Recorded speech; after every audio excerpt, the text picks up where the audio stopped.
Alright, so here comes the focus breathing test of the Sirui 24mm anamorphic lens, and all these shots were shot at 2.8 on the Sony a7S III. And let me know what you think about the focus breathing.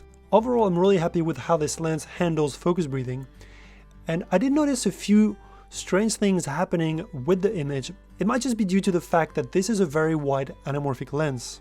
Maybe I'm just seeing things I really don't know. So I am very curious to know what you guys think. And every shot that you see here was shot from the closest at 0.6 meters till infinity.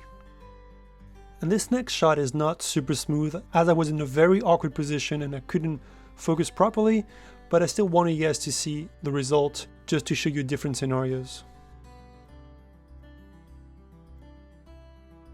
And here's some handheld shots I stabilized afterwards because it was a bit shaky.